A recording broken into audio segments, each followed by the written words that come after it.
Okey, Assalamualaikum warahmatullahi wabarakatuh. Okay, bertemu kita kembali dalam sesi PEPR Sains. Pada hari ini cikgu akan menyambung tajuk dalam bab 2 iaitu berkaitan dengan bab sel sebagai unit asas kehidupan lah. Jadi jom kita sama-sama bersama dengan cikgu Sazana. Untuk hari ini kita akan mempelajari subtopik berkaitan dengan organisma unisel dan organisma multisel.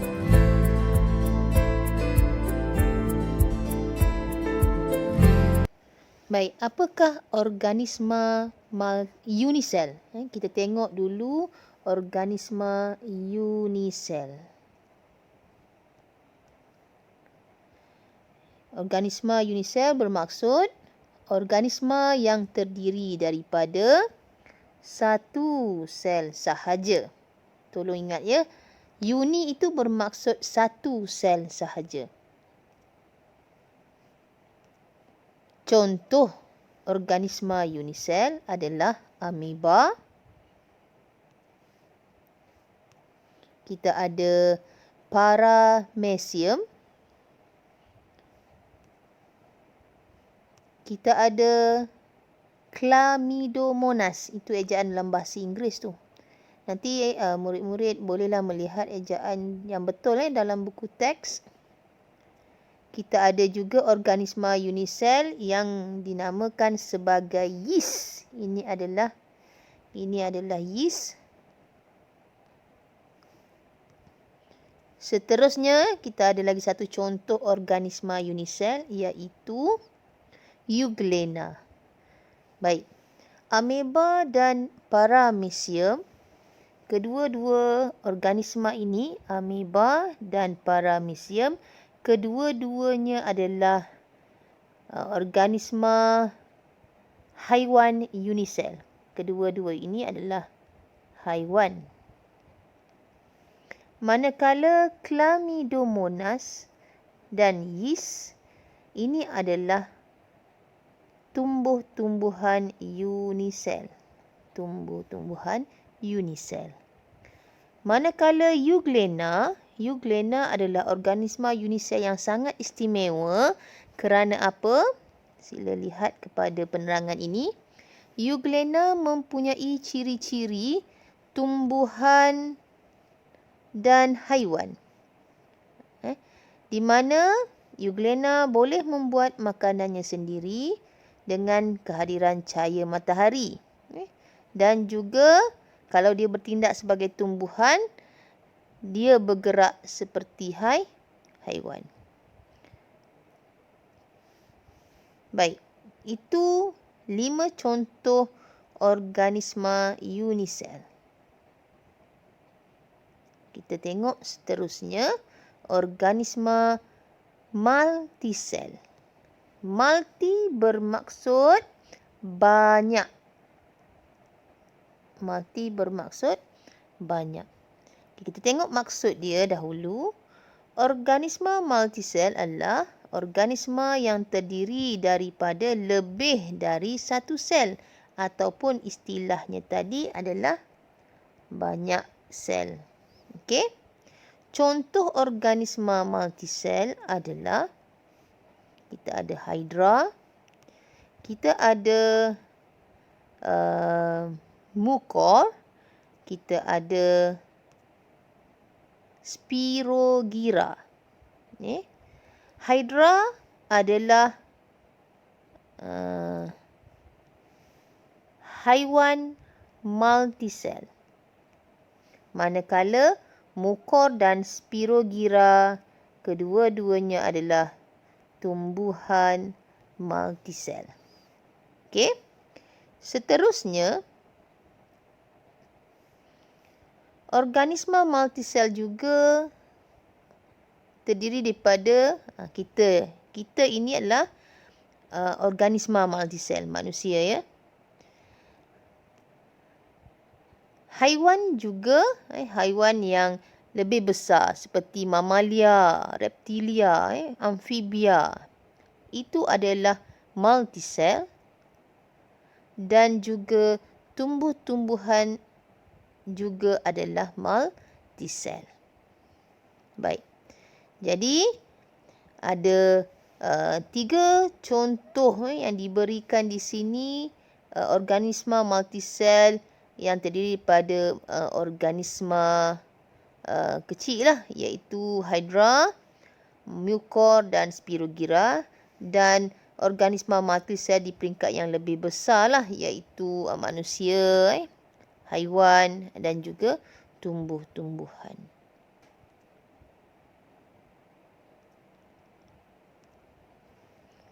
Baik, seterusnya kita pergi kepada subtopik yang seterusnya, iaitu kita nak mengetahui dan mempelajari jenis dan fungsi sel haiwan.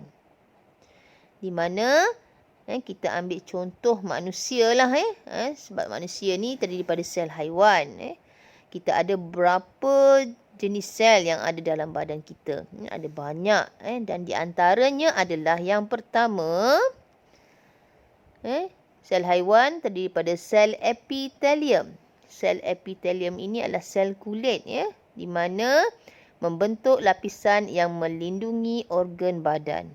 Sel ini juga merembeskan mukus. Sel yang kedua adalah sel haiwan terdiri daripada sel otot, di mana sel otot ini dia akan mengecut dan mengendur supaya pergerakan boleh berlaku.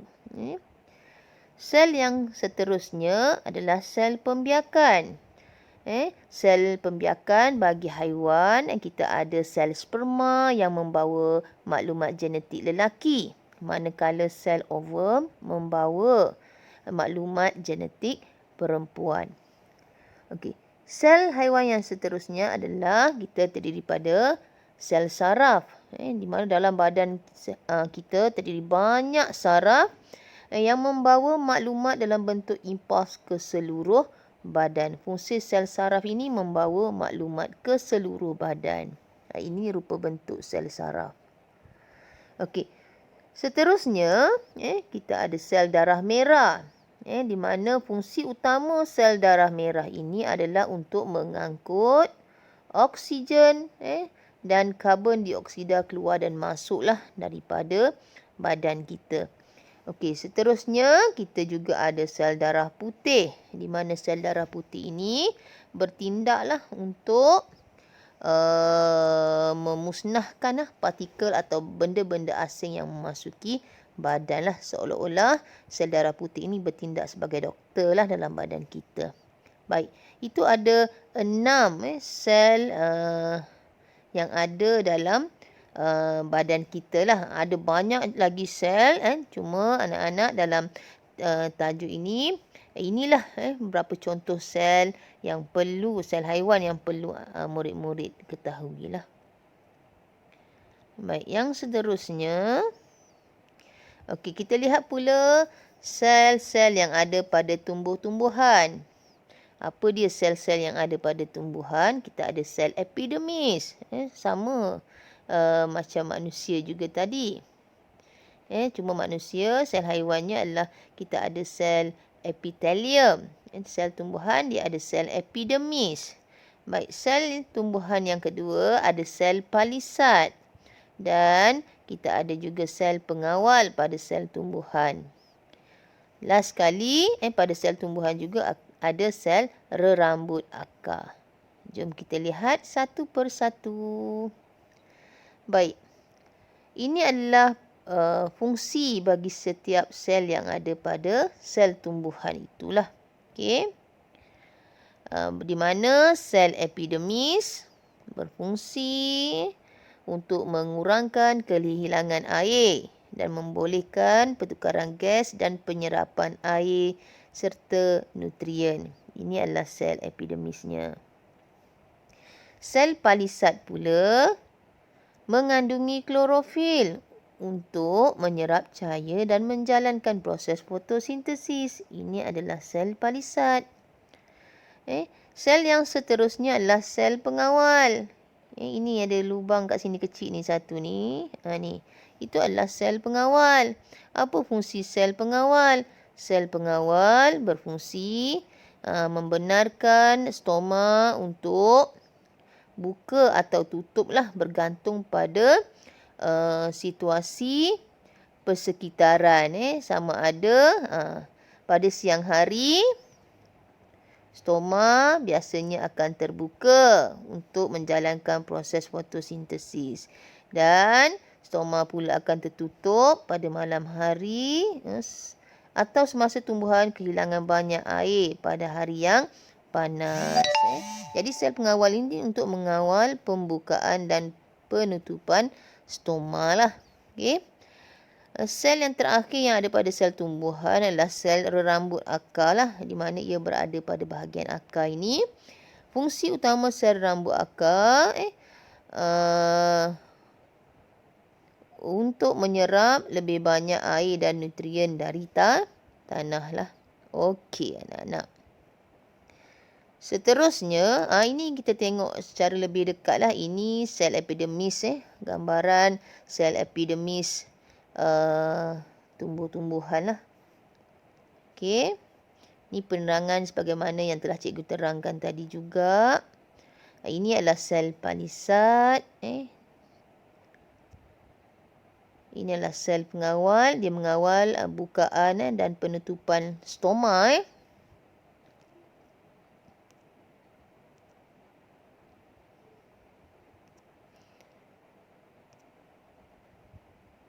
Dan yang terakhir kita ada sel rambut akar lah pada bahagian sel tumbuhan itu, untuk menyerap lebih banyak air dan nutrien daripada tanah. Baik. Seterusnya, kita akan mempelajari bagaimanakah pembentukan suatu organisma. Sebagai contoh, organismanya adalah manusia. Ini manusia, organisma itu. Jadi, daripada sel-sel yang ada, kerana kita telah mempelajari sel itu merupakan unit asas benda hidup. Sel-sel dengan fungsi yang spesifik akan membentuk tisu. Tisu-tisu yang telah bergabung hasil daripada sel-sel tadi pula akan bergabung untuk membentuk organ. Organ pula bergabung untuk membentuk sistem. Berbagai sistem pula bergabung untuk membentuk suatu organisma yang lengkap. Jadi proses-proses ini kita namakan dia sebagai organisasi sel. Jadi organisasi sel itu adalah bagaimana pembentukan sesuatu organisma berlaku. Jadi ia bermula dengan kewujudan sel, di mana sel-sel akan bergabung membentuk tisu. Tisu-tisu pula akan bergabung membentuk organ, dan organ pula akan bergabung menjadi suatu sistem, dan akhirnya bila suatu sistem telah pun lengkap, maka wujudlah sesuatu organisma itu. Jadi kita tengok dulu dalam sel haiwan ini. Contoh ini adalah sel pada permulaannya, sel epitelium. Sel-sel epitelium itu bergabung menjadi tisu epitelium. Tisu-tisu pula bergabung dengan tisu-tisu epitelium ini bergabung, mungkin bergabung dengan tisu-tisu yang lain seperti tisu otot, tisu saraf, dan akhirnya membentuk organ lah. Seperti mana gambar rajah ini adalah organ perut. Kemudian organ-organ itu akan bergabung lagi sehingga terhasillah pelbagai sistem di sini. Kita ada sistem pernafasan mungkin, kita ada sistem pencernaan mungkin. Bila gambar rajah perut itu menunjukkan sistem pencernaan.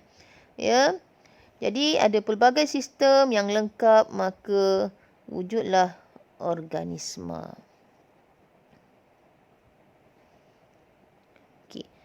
Di sini cikgu akan terangkan beberapa contoh sistem yang ada dalam badan manusia lah. Terdapat pelbagai sistem yang menjalankan fungsi utama dalam badan manusia. Setiap sistem terdiri daripada beberapa organ yang bekerja secara bersepadu untuk melakukan sesuatu fungsi yang khusus.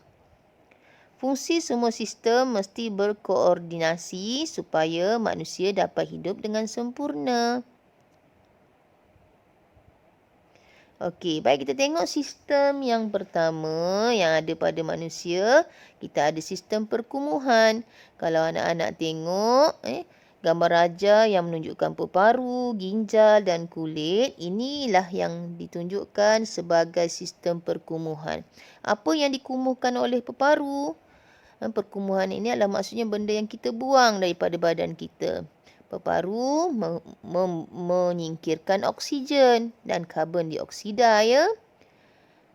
Peparu menyingkirkan karbon dioksida daripada badan melalui proses respirasi. Ginjal pula menyingkirkan urea, kulit pula menyingkirkan peluh. Jadi itu fungsi utama perkumuhan, menyingkirkan bahan buangan yang berlebihan daripada badan. Yang kedua, kita ada sistem rangka. Apa fungsi sistem rangka kepada manusia? Sudah pasti rangka ini menyokong badan serta melindungi organ dalaman seperti peparu dan juga hati. Kalau tak ada rangka, organ-organ dalaman kita sudah pasti tidak dapat dilindungi. Sistem yang seterusnya adalah sistem limfa. Peranannya mengalirkan bendalur limfa ke dalam saluran darah untuk mempertahankan badan daripada terkena jangkitan bakteria, virus dan lain-lain, ya.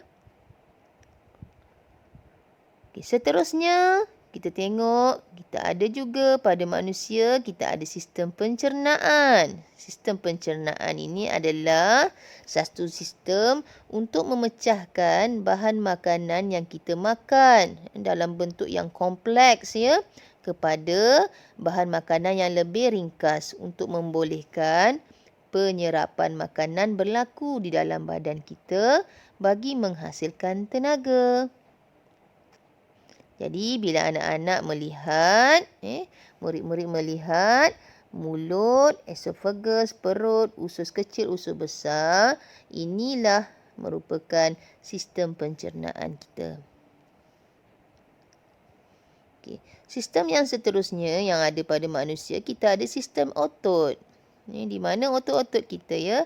Mungkin di sini, mungkin di sini otot kita, di bahagian sini, di bahagian paha. Jadi apa peranan sistem otot kepada manusia? Peranannya membantu pergerakan badan dan organ dalaman. Seterusnya, sistem integumen, di mana sistem ini berfungsi melindungi badan daripada kekeringan dan mengawal suhu badan manusia. Kita juga ada sistem saraf. Sistem saraf ni amat penting sekali kerana fungsinya membawa maklumat daripada otak ke seluruh badan dalam bentuk impuls. Impuls itu adalah bentuk isyarat elektrik.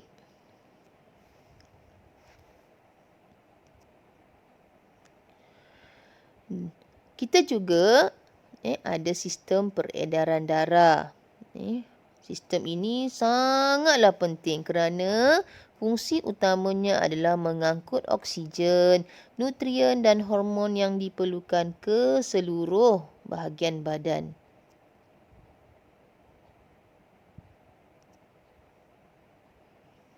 Sistem respirasi.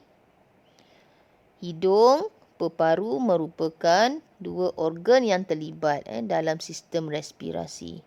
Fungsi sistem respirasi adalah untuk mengambil oksigen dan mengeluarkan semula karbon dioksida dari sel dalam badan.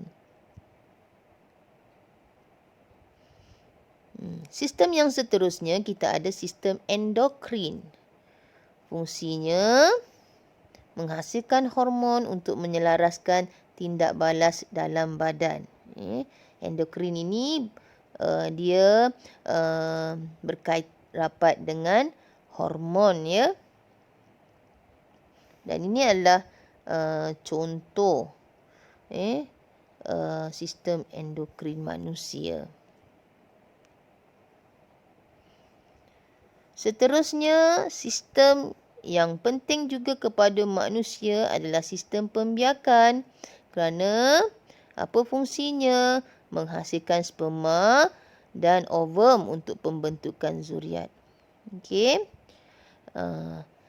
Sperma dihasilkan oleh sistem pembiakan lelaki, manakala ovum dihasilkan daripada sistem pembiakan perempuan.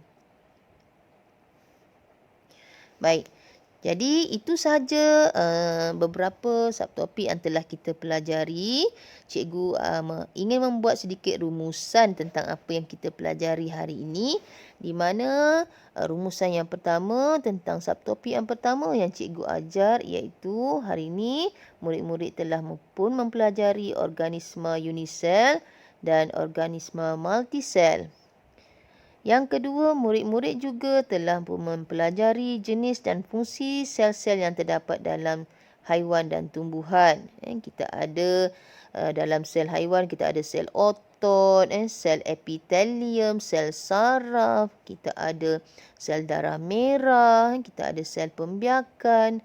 Manakala dalam sel tumbuh-tumbuhan, kita ada sel epidermis, kita ada sel palisad, kita ada sel pengawal dan kita ada sel rambut akar, ya. Dan yang terakhir, kita telah pun mempelajari tadi organisasi sel. Bagaimana organisma terbentuk, sudah pasti mengikut organisasi sel, iaitu daripada sel, tisu, organ, sistem dan terjadilah organisma. Baik. Jadi, sedikit tugasan yang cikgu ingin tinggalkan di sini. Murid-murid perlu melengkapkan buku Sains Proses Skill. Ada 4 muka surat, iaitu muka surat 26, 27, 28 dan 29. Cikgu harapkan murid-murid melengkapkan buku itu dengan sebaiknya kerana sekolah akan dibuka tidak lama lagi. Cikgu ingin memastikan semua latihan yang ada dalam buku itu yang telah dipelajari telah pun dilengkapkan oleh murid-murid semua. Jadi itu saja untuk hari ini. Kita jumpa lagi. Bye-bye. Assalamualaikum.